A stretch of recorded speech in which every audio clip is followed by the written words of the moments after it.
Chapter 3 Shadows of Amber Reach. The Phantom Camp. The party broke camp in a heavy, unspoken silence. Nobody wanted to talk about the Sentinel Grove. Nobody wanted to mention the way the vibrant emerald vines had woven themselves into a glowing cocoon, or how Ignis had gasped his way back from the other side of the veil, his life force now inextricably tethered to the very flora that had tried to kill them. The draconic druid walked among them alive, but the air around him felt different, heavier, older. They continued their march north. Eventually, the oppressive tree line of the Sablewood gave way to a vast clearing. To the northeast, the jagged skyline of a walled town cut into the horizon. To the northwest, a thick, black plume of smoke rose lazily into the clear midday sky. Could be a wildfire, Percival noted, his hand resting on the pommel of his blade, or someone who needs help putting one out.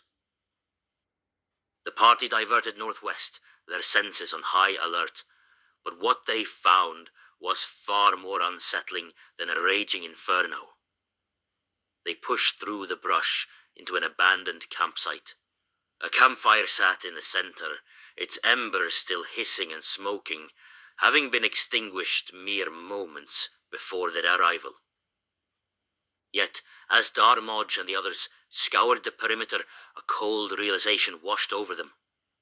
There were no footprints, no disturbed leaves, no broken twigs. Despite the fresh smoke, the occupiers had departed without leaving a single discernible trace, as if they had simply dissolved into the umber itself. Spooked by the ghost camp, the party decided not to linger. They turned their boots northeast toward the promise of civilization. The Comedy of Trolls. They had travelled a few miles along the beaten path when a large, hazy figure materialized in the shimmering heat of the road ahead. Darkmodge, ever the cautious wayfinder, knelt in the dirt and summoned a spectral fox familiar. He sent the ethereal creature darting ahead through the underbrush. Closing his eyes, Modge shifted his consciousness into the fox, seeing the world through its glowing eyes. He saw the lumbering, grotesque bulk of a troll just a split second before a massive, warty hand swung down. Modge gasped, his eyes snapping open as the psychic whiplash of his familiar being crushed, severed the connection. "Troll," Modge grunted, knocking an arrow. "And it knows we're here." The clearing erupted into violence. Percival, Ignis, and Zug drew their weapons and charged the hazy figure with a collective battle cry. They were so focused on the beast ahead that they entirely missed the massive shadow dropping from the embankment beside them. A second ambushing troll swung a trunk-like arm, which the trio only narrowly managed to avoid by diving into the dirt. While the frontline fighters engaged, Varnus, the wise old goat, did not share their urgency. He adjusted his robes and took a brisk, leisurely walk toward the fray, observing the chaos. And what a chaos it was! Percival's heavy sword swings were parried by thick, leathery forearms. Zug's shield bashes glanced off the troll's hardened hide. Ignis's primal strikes found nothing but empty air. Modge, trying to lock down the battlefield, wove his hands and cast vicious entangle, thick thorny vines erupting from the earth to snare the first troll in place. From his leisurely vantage point, Varnus let out a long, disappointed sigh. He was watching what could only be described as a frantic exchange of handbags and insults. 4 capable warriors flailing uselessly against 2 lumbering brutes. "Enough of this," Varnus muttered. Raising his staff, he channeled a surge of white-hot mana and aimed it not at the trolls, but directly at Ignis. The fireball exploded with a deafening roar. The blast caught the entangled troll squarely in the chest, taking the absolute brunt of the inferno. Zug, caught in the edge of the blast radius, patted a smoking ember from his shoulder, looking more intensely annoyed at the wizard than actually singed. Lucian the Seraph quickly stepped forward, whispering a divine prayer to cast a brisk, soothing heal over the orc before his annoyance could turn to rage. The massive explosion left Percival, Ignis, Zug, and Lucian partially dazed, their ears ringing. Varnus, entirely unaffected, casually strolled past his stunned companions right up to the second, ambushing troll. With a terrifying calm, he pulled back his fist. His arcane gauntlets flared with raw kinetic energy as he punched the troll square in the jaw. The brute's neck snapped back with a sickening crunch, and it collapsed dead into the dust. Seeing the first troll severely wounded by the blast, Modge dropped his entanglement spell. He exhaled slowly, marking the beast as his sole focus. He loosed an arrow that sparked with magical energy. It struck the troll dead center. The beast staggered, genuinely shocked to see a ranger hit with such fearsome, pinpoint skill from that distance. Percival, shaking off the fireball's daze, bellowed and made a heroic charge at the reeling troll. He raised his sword, then suddenly stopped dead in his tracks. In a show of absolute bizarre force, he reached to his belt, unclipped the leather coin purse he had looted from Dareth's body, and hurled it with all his might. The purse, which Dark Modge had secretly filled with excrement the day prior, hit the troll square in the chest, exploding in a foul, confusing mess. The troll blinked, utterly bewildered by the tactic. Ignis seized the distraction. Channeling his wild magic, the draconic druid shrank and contorted, transforming into a hard-shelled armadillo. He curled into a tight, armored ball right at Zug's feet.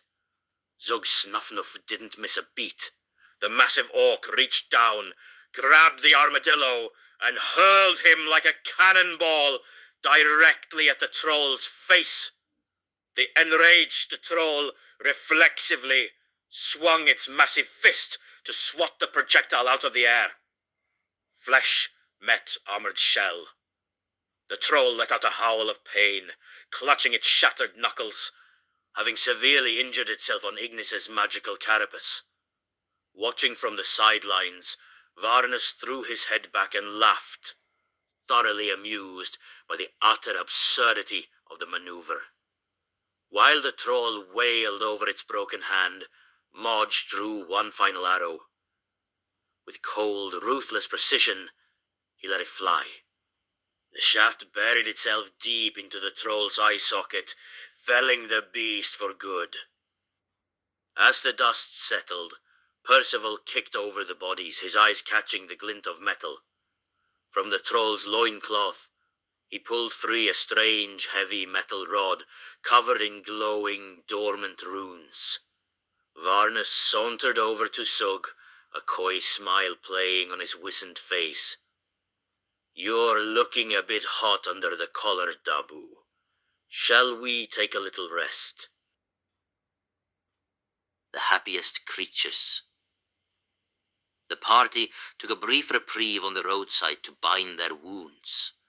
Varnus, acutely aware that walking into a populated city with a creature of pure elemental flame would invite unwanted scrutiny, pulled a small, heavy cloak from his traveling gear.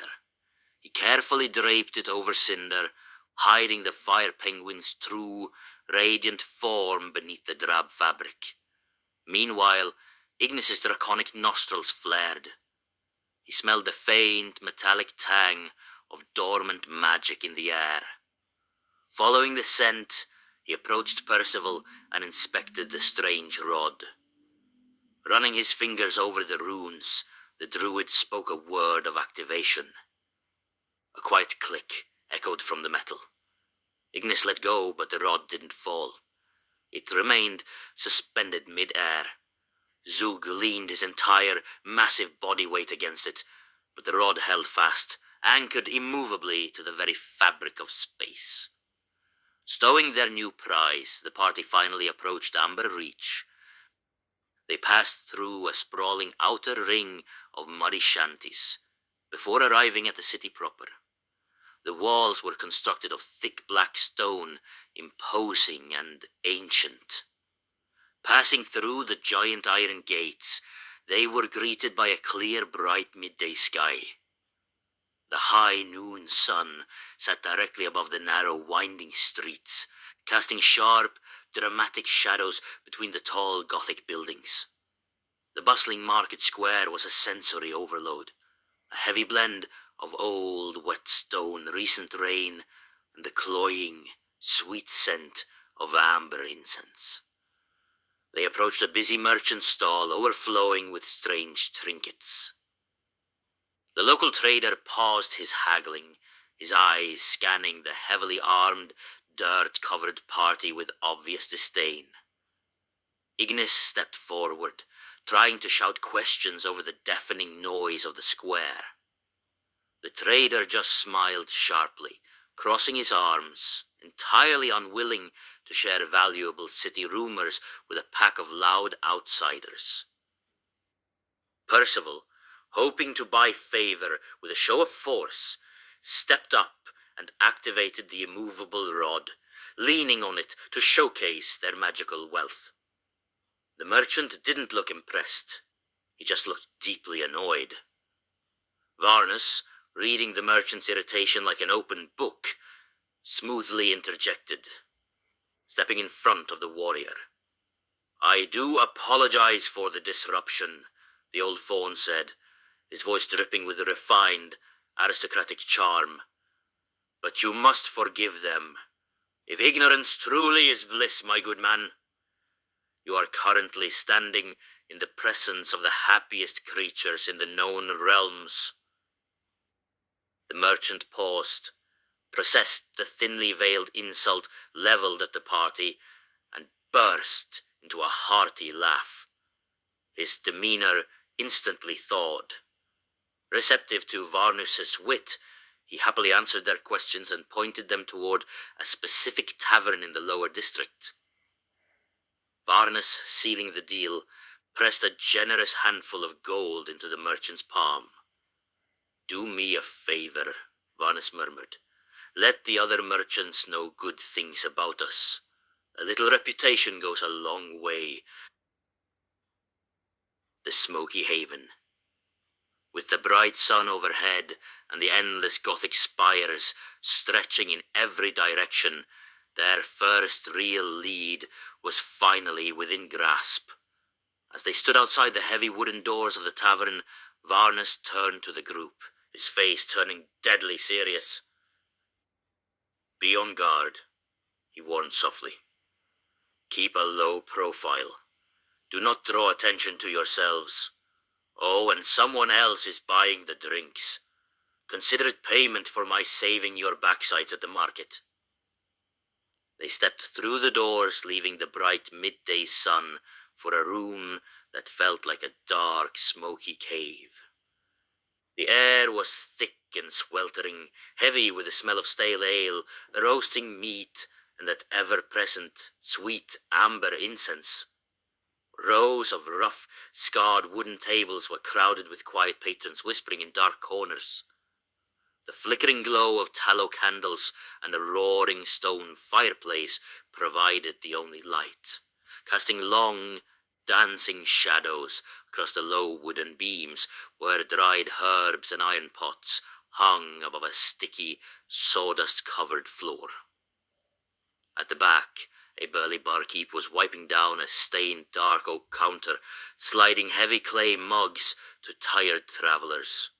A lone bard, sat near the hearth, plucking a soft melancholic tune on a lute, though the music struggled to cut through the clink of coins and the low rumble of secretive conversations. It was a grim but lively haven, a place where secrets were traded like currency, and every shadow seemed to hold a pair of watching eyes. Modge flagged down a passing barmaid, ordering a round of ale for the table.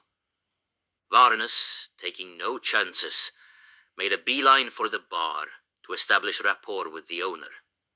The barkeep looked Varnus up and down. Word of the merchant's gold and the party's supposed trustworthiness had already spread through the street rats to the tavern. "I hear you folks handle yourselves," the barkeep grunted, wiping a glass. "I've got a tester job for you. Might pay well. There's a spy in my tap room right now. Belongs to a rival cartel. I want him removed. Quietly." Varnus nodded slowly. He returned to the table and relayed the bounty. Percival's eyes darted around the smoky room. The warrior's combat-honed instincts picked up on a man sitting alone near a pillar, nursing a drink but watching the exits too closely. Percival subtly pointed him out to the wise old goat. Varnus's mind immediately shifted into tactical overdrive. He didn't want a brawl, he wanted surgical precision. He quickly laid out the plan in hushed tones. "Lucian, Modge, get to the kitchen. Guard the back door. Do not let him slip out the rear. Zug, front door. Plant your feet. Nobody comes in. Nobody goes out. I will lock the side door and hold the stairs to the first floor." The party moved like ghosts, seamlessly slipping into their positions. Varnus muttered a quick incantation, magically sealing the side exit, then took his place at the foot of the stairs, leaning casually on his staff. He caught the eyes of Ignis and Percival, who had maneuvered themselves a mere 10 feet from the spy's table. Varnus gave a subtle nod. Using Mage Hand, the wizard reached out with invisible, telekinetic force. He grabbed the heavy wooden table in front of the spy and violently flipped it. Drink shattered. Wood splintered. The sudden, violent crash caused half the tavern to jump to their feet. Startled patrons stepped on each other's toes, tempers flared, and within seconds, a massive, drunken bar fight erupted across the taproom. In the absolute chaos of flying fists and shattered glass, Percival and Ignis struck. They tackled the stunned spy, grabbed him by the collar and belt, and physically dragged him through the brawling crowd toward the kitchen doors. As soon as they crossed the threshold, Varnus raised his staff. A thick, impenetrable magical mist poured from the wood, flooding the taproom. The patrons, suddenly blinded and unable to see who they were punching, stopped fighting almost instantly, coughing in confusion. Inside the grease-stained kitchen, the trap was sprung. The spy was thrown to the floor, surrounded by Ignis, Percival, Modge, and Lucian. Varnus stepped in, shutting the door behind him, and standing guard. He made eye contact with Zug across the misty bar, motioning for the orc to hold the front door at all costs. Varnus cracked the kitchen door slightly, calling out to the barkeep. "We have him. Do you wish to speak with him?" "No," the barkeep called back through the fog. "Just get him out of my tavern." Varnus shut the door. Pity. Might be good to get some info first. He looked at Ignis. Find out who he works for. What syndicate markings does he bear? The interrogation was brutal but fast. The 4 party members loomed over the man, issuing dark threats of violence. But the spy was a hardened professional. He spat blood onto the floorboards, refusing to utter a single syllable. As Percival leaned in to grab him by the tunic, the spy seized a microscopic moment of distraction. He violently wiggled free of the warrior's grip, his hand moving with terrifying speed to his own belt. Before anyone could react, he drew a hidden dagger and, without a second's hesitation, drove the blade into his own neck, violently slitting his own throat. Blood sprayed across the kitchen tiles.